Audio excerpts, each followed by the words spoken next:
A city of dreams. Incredible architecture. A massive navy. Atlantis is thought to be one of the most advanced societies of the ancient world. Then, without warning, it literally vanishes overnight. An extraordinary civilization, lost forever.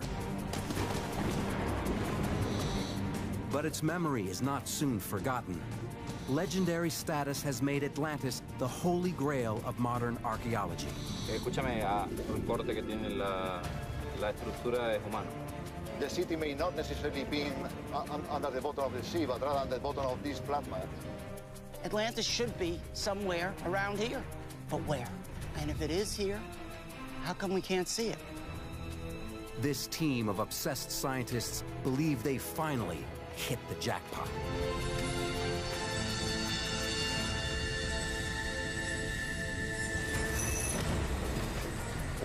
The extraordinary tale of Atlantis reaches back to the very dawn of Western civilization.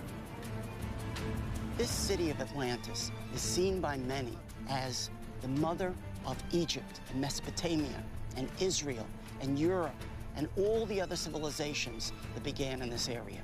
And if it began here, we may be looking at the single most important site for humanity. The discovery of Atlantis would completely rewrite the early chapters of history. Myth would become reality.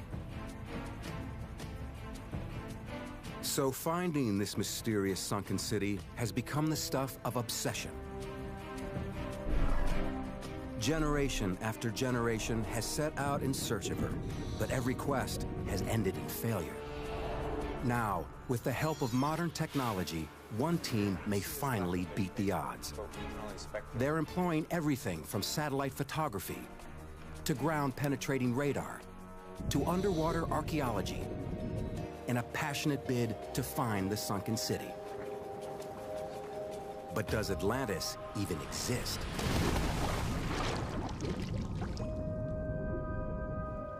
The legendary city may be just that, a legend. Over millennia, the story of the ancient city has taken on a life of its own, transformed into countless fantasy lands.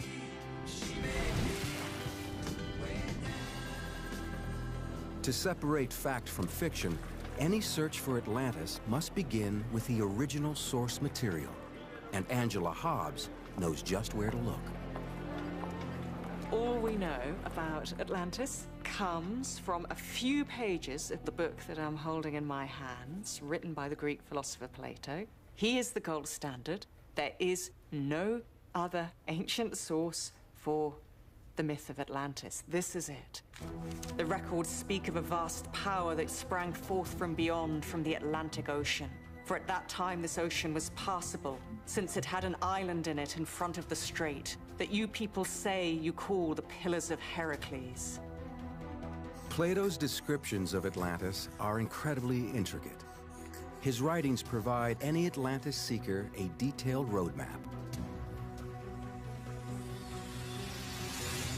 According to Plato, Atlantis was an island kingdom with land rings and circular harbors, situated just beyond the Pillars of Hercules. Many believe that the Pillars of Hercules describe the peaks that flank the entrance to the Strait of Gibraltar, the northern pillar being the Rock of Gibraltar, and the southern pillar a corresponding peak in North Africa. This leads Dr. Richard Freund to begin his search for Atlantis in southern Spain. The Pillars of Hercules was known by every single ancient writer as being located in what we call today the Straits of Gibraltar. This bay is located just beyond those ancient Pillars of Hercules. Freund focuses on the Guadalquivir River Delta in Doñana National Park. He believes a massive ancient bay once existed here in antiquity. Here we are in the largest marsh in southern Spain, hundreds of square miles. It is massive. We're talking about 40, 50 miles worth of just marsh. And archaeologists think that buried in this marsh is the lost city of Atlantis. In 1922, archaeologists George Bonser and Adolf Schulten proposed that Atlantis is hidden under these mudflats. But for decades, most scholars ignore the theory. Then, in 2004, a young German physicist named Rainer Kuhn makes headlines using satellite photography to resurrect the Bonser-Schulten theory. I am here within the mudflats of the Donana National Park. It is exactly here where I think that Plato's Atlantis was located. Kuhn observes strange circular patterns in a satellite photograph of the Donana mudflats. Comparing the photograph to the detailed descriptions in Plato, Kuhn becomes convinced that the lost city is here in southern Spain. In his writings, Plato describes a port city with 3 rings of concentric harbors and gives exact dimensions for each. Kuhn believes that the circular patterns he sees fit Plato's measurements. And there's more. In his writings, Plato describes 2 temples on the center island of Atlantis. One dedicated to the god Poseidon. Within the circular patterns on the Donana mudflats, Kuhn finds a rectangular anomaly. When he calculates its dimensions, it comes up a perfect match to Plato's description of Poseidon's temple.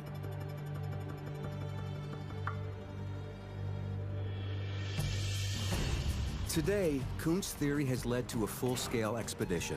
A team will determine whether the anomalies detected from space actually correspond to man-made structures under the mud. It includes anthropologist Juan Villarias, whose research is closely followed by Richard Freund, and Paul Baumann, an expert in subsoil sonar mapping. Those shapes certainly do not correlate with any possible geological feature. In my mind, there's no question they're man-made features. One of the big circles is connected with several rectangular structures. We think that those rectangular structures have a wall below the shape in the soil. And we are trying to find if we have a building. If there is a building, or any other artifact deep beneath this mud, it could be the find of a lifetime.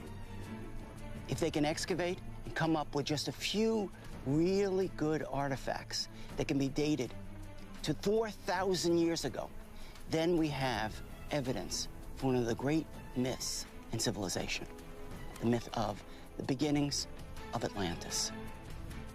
Even on this team, there are skeptics who say the long-lost kingdom of Atlantis is just a myth. But they need only look 1,000 miles east to a place the Turkish call Troya for proof that myth can become reality. Here lies Troy, one of the most storied cities of the ancient world. So, this is the main street of the late Bronze Age citadel of Troya, dated around the 13th century BC. For years, people thought that the city of Troy was a fantasy, a made-up place described in Homer's epic poem, The Iliad. In the 3,000-year-old story, Troy is the setting for the Trojan War and the legendary Trojan horse, where the warrior Achilles fights for the beautiful daughter of Zeus, Helen of Troy. Like Atlantis, Troy was thought to be just a myth. Those who searched for it were ridiculed. There were many voices that would say that this story is pure fiction, that Troy does not exist. Then, in 1870, amateur archaeologist Heinrich Schliemann proves that Troy is a real place after all. He's able to unearth the fabled city by simply reading one of the oldest myths in Western literature as if it was fact. He used the Iliad as a tour guide. He accepted it as a direct description. Homer describes a city with steep rising walls and broad streets. Schliemann found them. The ruins here reveal a city filled with impressive architecture. Schliemann also needed to locate a city beside 2 rivers. Troy is described as a city located at the conflow of two rivers, Scamandros and Simois, which are here. Most importantly, he needed to find evidence of the Trojan War. And indeed, the archaeology here points to a bloody battle. This building was roofed with wooden beams, and we know that it ended in a fire because the beams were charred. And if there was a Trojan War, this is the best evidence that we have. For those searching for Atlantis, Troy is an inspiration, proving that myth and fact are sometimes one and the same. When Schliemann came here, he was successful. He excavated an archaeological site that everybody agrees nowadays is the site of Troia. He wanted to solve an archaeological problem, and he did. Now, the team in Spain is taking an even bigger gamble, and no one knows if they'll be as lucky. This rich and strange marshland on the Spanish coast is part of a protected park called Doñana. In ancient times, this area of southern Spain was underwater, and the Doñana Park was essentially a large bay. In the bay, there were created, over a long period of time, massive sandbars that allowed people to use these sandbars to create cities. Dr. Richard Freund believes that the famous rings of Atlantis may have existed in this bay thousands of years ago. Freund and a team of archaeologists, geologists, and anthropologists pore over satellite photos of the area. We have put different depths. They find what may be circular shadows of an ancient city. Finally, we've narrowed it down to a very specific location around this mysterious circle in the midst of the swamp. But in order to pick the best areas to investigate, the team needs better images. And a simple homemade contraption might just fit the bill. By attaching small cameras to a balloon and a kite, the team can get higher resolution images than the photographs taken from space. Yeah, there we go, so that's working. The aerial photographs we're doing today can give us the clearest images that they've ever had. Today we'll get the best photographs of this entire area with this balloon and see whether those rings really exist. We're going to lift the balloon to at least 100 meters, and then we'll probably work at different increments of elevation, 100, 150, 200, and so forth. Any patterns or anomalies in the soil that appear in these new photographs could indicate buried man-made structures. But if there was once a mighty city here, what happened to it? According to Plato's final chapter, the great city of Atlantis faced a cataclysmic disaster.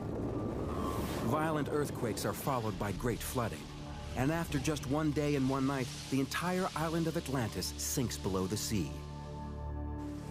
In order to prove their theory, the Spanish team must find evidence of such a disaster.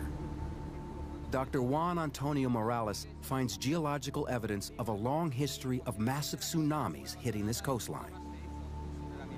Puede observarse en esta zona como el desplazamiento de algunas de estas rocas a lo largo de esta plataforma tiene decenas, incluso centenas de metros.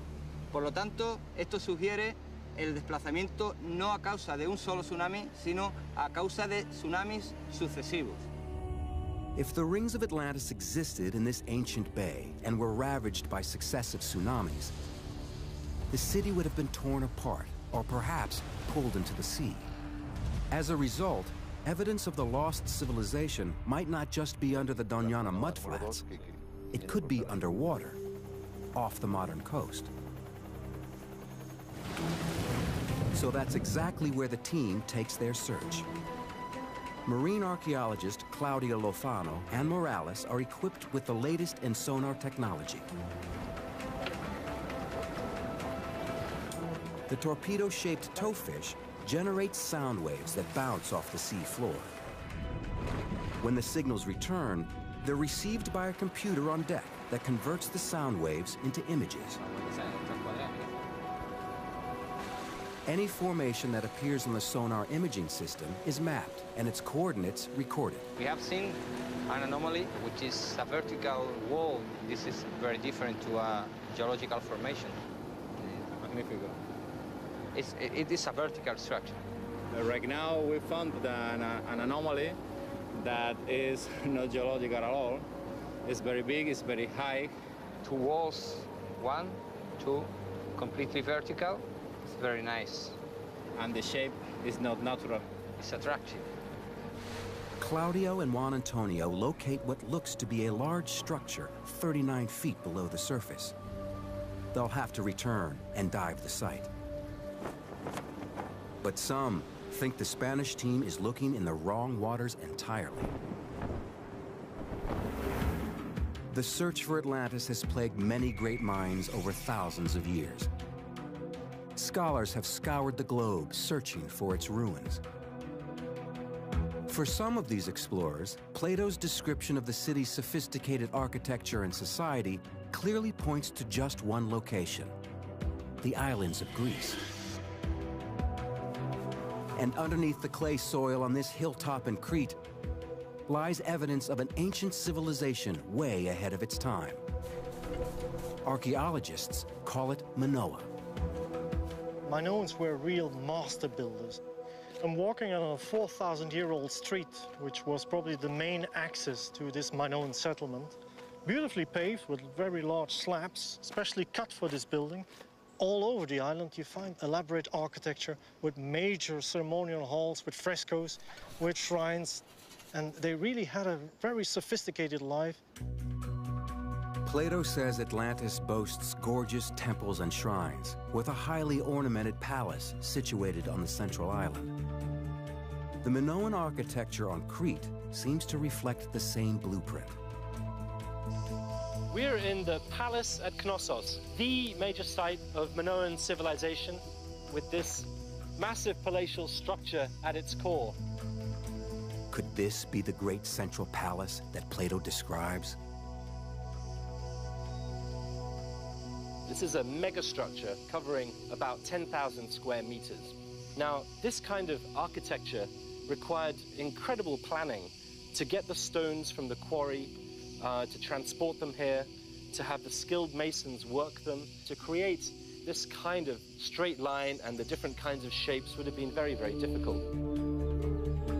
Walking amongst the breathtaking remnants of their ancient world, it's easy to imagine the Minoans calling their city by another name: Atlantis. To match the descriptions of Atlantis, the Minoan city also has to have an acropolis with dwellings and halls. And it's all here at Knossos. According to Plato, the bull is a central part of the Atlantean culture. In Atlantis, sacred bulls roam free around the temples. They're worshipped by priests and sacrificed in honor of Poseidon. Here in Knossos, it's obvious bulls were once a powerful symbol. I'm above the northern entrance passage at Knossos, and behind me is this imposing bull fresco. Now, it really seems as if the bull was a very significant part of Knossian political propaganda. There's a bull leaping scene found in fresco fragments over in the east part of the palace as well. The cultural importance of the bull, the stunning architecture, the depictions of a utopian lifestyle, together paint a familiar picture. It seems possible that the people we call Minoans are really the long-lost people of Atlantis. But Atlantis famously came to an end. Plato says the city was destroyed in a single day and night. Evidence suggests the Minoan people may have suffered a similar fate. It's from this kind of archaeological evidence that we can deduce some kind of a crisis situation. A lot of things went bad. On the southern coast of Spain, researchers have discovered buried structures they believe may be the lost city of Atlantis. It's not geologic at all. But there are those who think the Spanish team is way off course, that Atlantis was actually located in the Greek islands. The archaeology here is convincing. There is evidence that the Minoan people of Crete suffered a terrible disaster, an ancient cataclysm that may have wiped out this advanced civilization just as Plato describes. Clues to this catastrophe can be found 85 miles north of Crete on the Greek island of Santorini, also known as Thera. The disaster that occurred here nearly defies description. It's a volcanic island, and the volcano exploded very, very spectacularly about 3,600 years ago. And we have here evidence with this very impressive architecture, not even excavated, it's just being exposed as it's eroded by the sea. And you can see here evidence of the Theran eruption with ash layers and pottery showing that this building was destroyed at exactly this time. The ash cloud from Thera blocks out the sun for days. For the people of Crete, the effects are devastating. We had these huge ash clouds arriving on the island of Crete, and they deposited sort of like thick packages of volcanic ash that must have caused tremendous problems in their agriculture, in their shipping, in their commerce. A lot of people probably lost their houses. You had volcanic winters. A lot of things went bad. The earthquakes and massive volcanic activity on Santorini likely produced tsunamis, gigantic waves that crash onto the north coast of Crete. These waves would carry with them volcanic pumice, a very porous and solidified lava rock. Evidence of pumice on Crete could be proof that an ancient tsunami hit here. There's some spots along the north coast of the island where you found like pumice deposition. That is probably related to the Santorini eruption. And there's been recent activity from archaeologists suggesting that those deposits could really only have been caused by something like a tsunami. Minoan architecture, temples, art, culture. It's all wiped out by one of the most powerful eruptions in human history. The case linking the Minoans to Atlantis is strong, but the legend of Atlantis hinges on its sinking and overnight disappearance. And for the Minoans, the eruption of Thera is not the end. Some managed to survive. We have clear continuity in the Minoan civilization after the Theran eruption. We can see archaeological layers showing the occupation at the time of the eruption, and then rebuilding and reoccupation straight away afterwards. It seems that despite compelling evidence, this is not the place that Plato describes. The Minoan civilization did not sink into the sea. It persevered. Ultimately, this triumphant story of survival is the greatest evidence against the theory. But back on the mudflats of Spain, the jury is still out. Dr. Freund and his team believe they're on the verge of uncovering a city that fits all the criteria laid out by Plato. We're standing here at the outskirts of the Doña Ana National Park, the source of tremendous speculation that perhaps this was the place where Atlantis was located, and this was the place, the mud, the shoal into which it disappeared. In Doñana Park, the team reviews the new aerial photographs taken from their kite and balloon cameras. And then oh, this is interesting right here. This picture right here at the higher altitude, you may see this rectangle that we were talking about. Any circular or rectangular patterns could provide strong evidence of a footprint of a lost city. This particular feature was not included in our list, so this is new that Paul's photography has revealed to us. And this area has been cleared by the grass cutters for thatch. And even after clearing, the feature was still visible from the kite photo. It's clearly not just a feature that's visible in vegetation, but visible in the earth. These traces may be the last markers of Atlantis. This is, I think, the most important feature in the aerial photography that's been done. It's the one that most resembles anything like Atlantis. It has an area that looks like a port leading into a large circle where the concentric circles would have been. Freund is convinced that the photographs reveal a pattern that matches Plato's description. A series of circular harbors with a central canal connecting them to the ocean. The team also identifies other supporting features. Circular features, linear features, parallel features, all in the order of a human scale. So, for instance, things that look like pathways or roadways that are 1 meter to 2 meters across, features that look like buildings that are 4 to 8 meters across. The team now uses ERT, electrical resistivity tomography, to record images of what lies underneath the circular patterns. What we're doing here is we're running a bunch of current through the ground, and we're measuring what comes back from that, and we'll be able to get a picture of what's in the subsurface up to about 12 meters below the ground surface. The crew frantically searches for any remnants. The lost city of Atlantis may finally be in their grasp. Yeah, no, you're right. I didn't go very far. But another ancient mystery also looms large. Yeah, the rectangle here, the rectangle there. The biblical story of the lost city of Tarshish. Tarshish is a city mentioned many times in the Bible. Many scholars believe that it's simply another name for the ancient and famous city of Tartessos.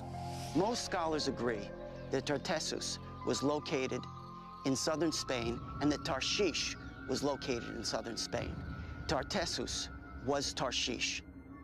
In the written sources, Tartessos and Tarshish are famous for their metals. Trade ships would travel for years from as far away as the Middle East to fill their holds.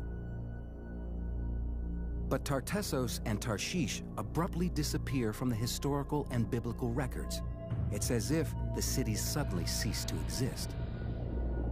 Freund believes that's because in ancient days, Tartessos and Tarshish went by another name, Atlantis. We have two remarkably similar stories being told in antiquity. The story of Tarshish in the Bible and the story of Atlantis in Plato and Roman sources. In the story of Plato, Atlantis is a port city located on an island at the far end of the known world, where deep water ships would come, taking 3 years to arrive at the end of their journey.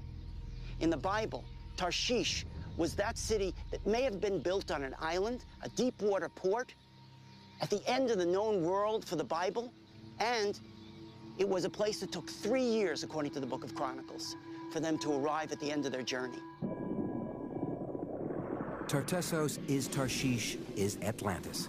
It's an interesting theory. Each city is documented as a famous port that mysteriously disappears from the written record. And the similarities don't end there. Each of the three cities is said to have great mineral wealth, with access to massive amounts of gold, silver, or copper. Plato certainly does talk about mines, which the Atlanteans have access to, and one of these mines being for this probably fantastical metal called aurichalk, though some archaeologists think they know what it might be or what it might be like. All we know is that it glows like fire. Scholars translate aurichalk as mountain copper. Today, just upriver from the Doñana mudflats, the hills shadowing the Rio Tinto are mined for gold, silver, and copper. And there's evidence to suggest there's been mining here for over 5,000 years. The mudflats' proximity to these deposits of valuable ore make any ancient city located here a strong candidate for Atlantis. It's just one more clue that points to the coast of southern Spain as the best location for the lost city.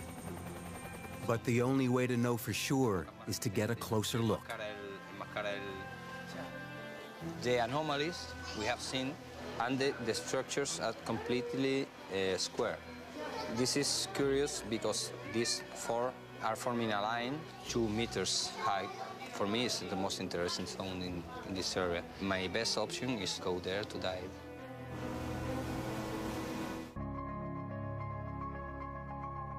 Using side-scan sonar, the team isolates 5 areas off the southern coast of Spain that may hold remnants of the lost city of Atlantis. The sonar images show what looks like man-made structures on the seafloor. Right now we are sailing to one of the points that we want to check. We call it the cathedral. It's really big. It's about 40 meters long. The main characteristic that we are looking for is if it's human-made or not. It's the beginning of storm season. High winds and foul weather pick up at the end of September and continue through the winter. The divers have only a small window of opportunity to investigate the site before the weather turns ugly. We have a good news. Strong wind of yesterday blow dark water that came from the river. We'll have better visibility than we expected.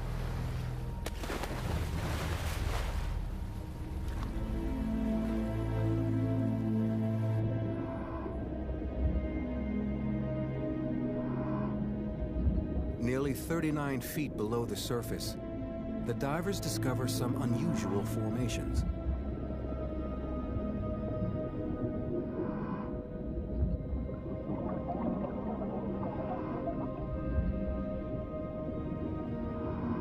Stones that seem to have been cut. Maybe by the men of Atlantis. These stones may have once been part of the great city walls that Plato describes. Man-made, yeah. It's too perfect to be casual. Huh? Take a second look, huh?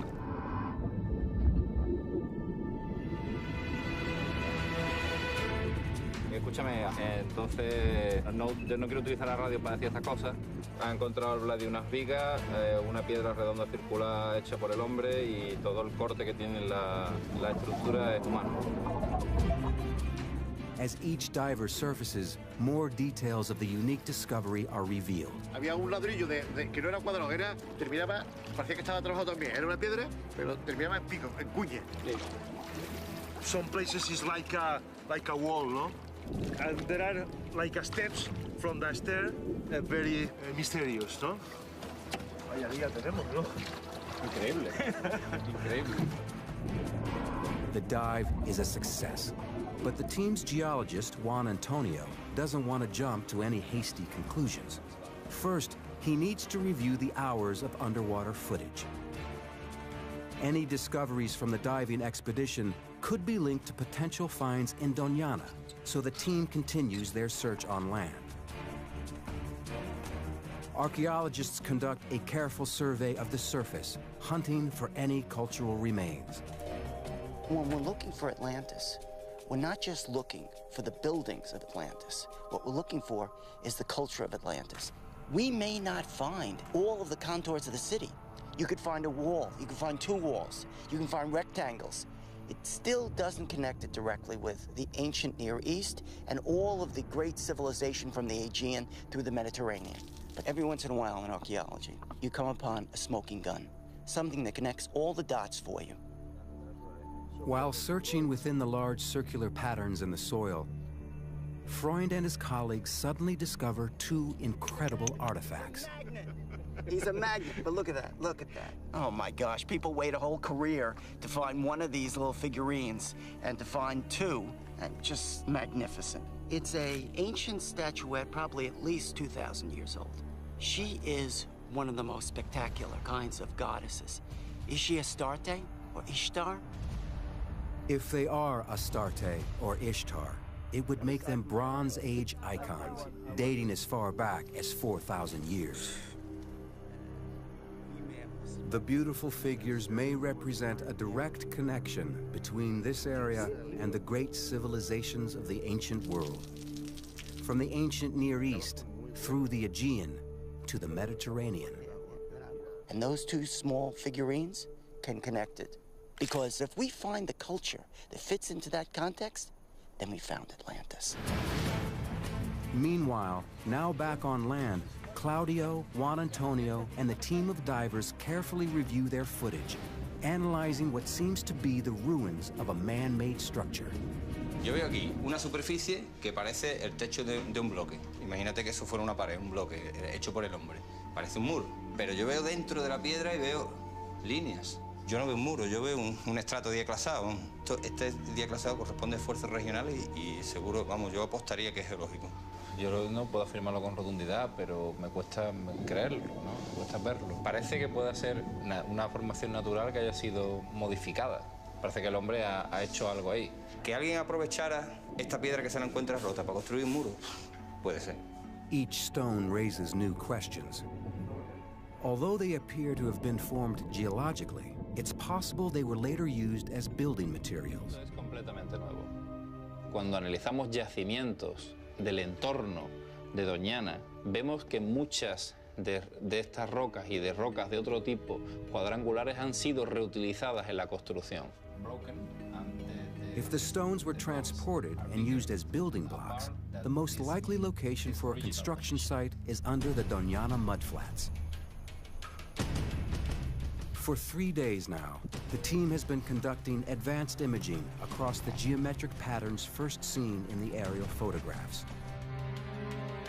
Let's get Juan over here. Just look, let him look at this. This is the big circle.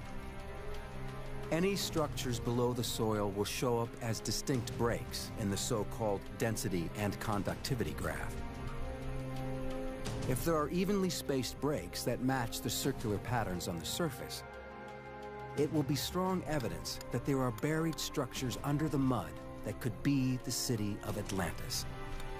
Okay, so here's the results of the electrical imaging across the large circle that's particularly reminiscent of Plato's description of Atlantis. The section's 160 meters long and 12 meters deep. We have breaks here and breaks again at 60 meters. 60 meters. The results look positive. The images show breaks consistent with the circular patterns seen from above. In my view, the pattern of resistivity to electricity matches the pictures, matches the shape of the borders of the features. We can explain the circles because they really are there. There is some kind of representation in the soil. It look like this. If a city was suddenly buried here, all of the organic material associated with that civilization would also be trapped. Over the centuries, this material would decompose and produce gas. While retrieving core samples, the team taps into just that. But isn't this the most exciting feature? We have a mysterious methane layer that could indicate flora and fauna and human activity that were sealed in one single layer in a catastrophic event. Freund is feeling optimistic. Early lab results from the finds at the Doñana mudflats are in, and so far, they look positive. Carbon-14 dating has told us that artifacts found inside of the marsh go from the period of 5,000 BCE all the way down to approximately 2000 BCE.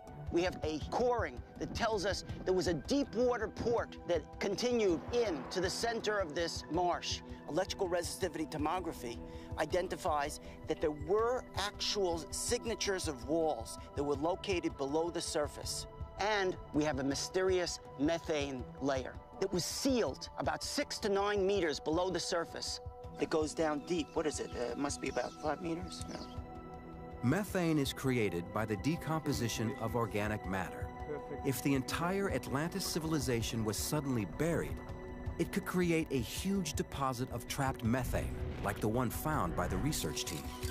Although other explanations for the gas are possible, its unique location, coupled with the history of tsunamis on this coast, together make a strong case that a tsunami crashed onto this site and buried a city. The surrounding flora, fauna, and people would have all died. The researchers are anxious to excavate, but there's groundwater right below the surface, and that poses serious problems. Going deeper than 7 meters is technically very complex and very expensive. Yeah. It could be years before anything is unearthed here. But further inland, other Spanish archaeologists have recently made a discovery that could lend further evidence to the Doñana theory and point the way to Atlantis. This is Concho Ruano, one of the greatest archaeological discoveries of the 20th century. In the 1970s and 1980s, archaeologists discovered a series of different villages that preserved Tartessan culture. This Tartessan culture was so different than all the other culture around it. It was the culture of the South. Freund believes Tartessan culture was really Atlantean culture. But these 2,500-year-old ruins are 125 miles from the coast, a long way from home. Why did they come here? Some cataclysmic event on the coast pushed them out of their homes in the 9th century. Freund believes this place is not the remains of a once bustling village. Rather, it's a memorial to the lost kingdom of Atlantis. He calls it a ritual city and says that this site is actually a miniature replica of Atlantis, built in homage.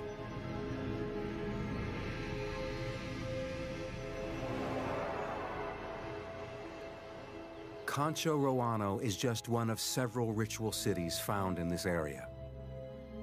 The people who built these sites were commemorating something.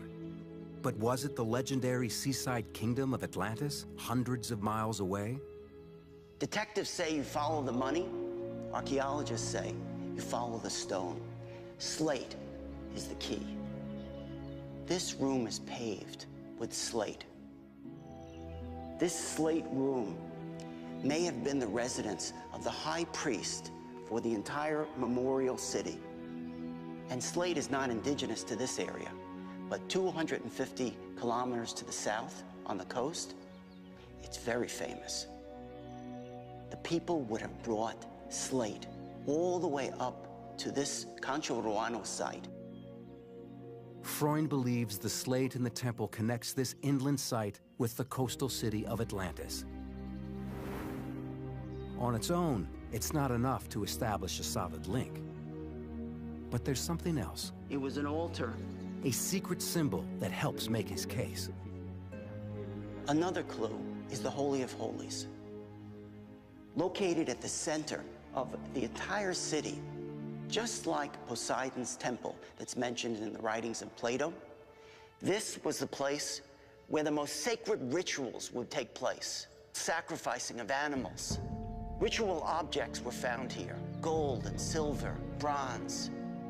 According to Plato, the story of Atlantis came down to him from the Greek legislator Solon, who heard it from the priests of ancient Egypt.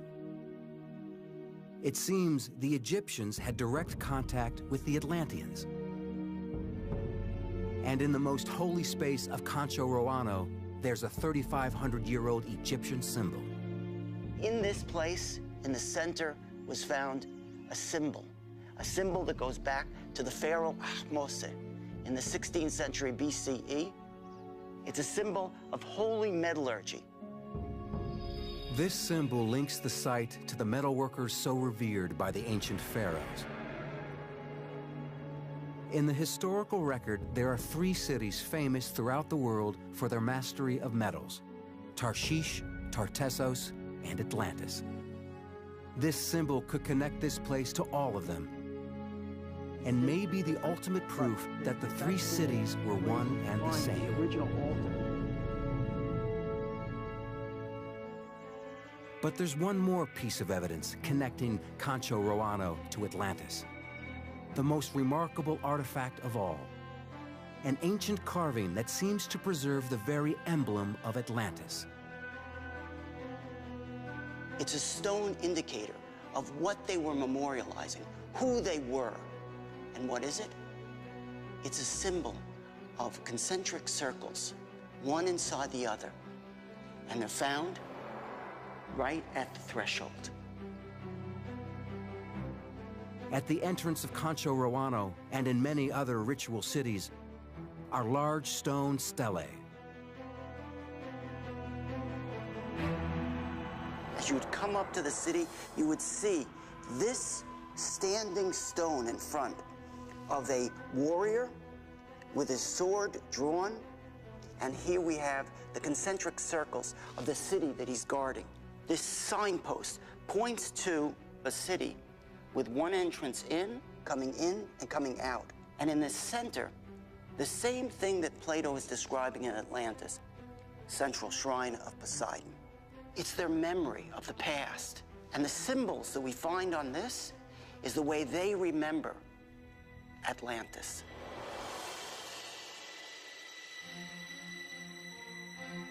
If this structure was built by refugees from Atlantis, then this is the shared memory of their sunken home. A scale model of the lost city, still buried perhaps beneath the mud of southern Spain. In a deserted patch of marshland may lie the secret that explorers have been seeking for more than 2,000 years. Advanced imaging technology has detected circular patterns like those described by Plato. The same design that's repeated on a 2,500-year-old memorial. And new science seems to have revealed a guarded island city of circular canals with a central shrine and a waterway that leads to its heart. Maybe this is where our civilization was born, home to an ancient and advanced people, a culture of extraordinary achievement. Perhaps submerged beneath this ground is the place we call Atlantis.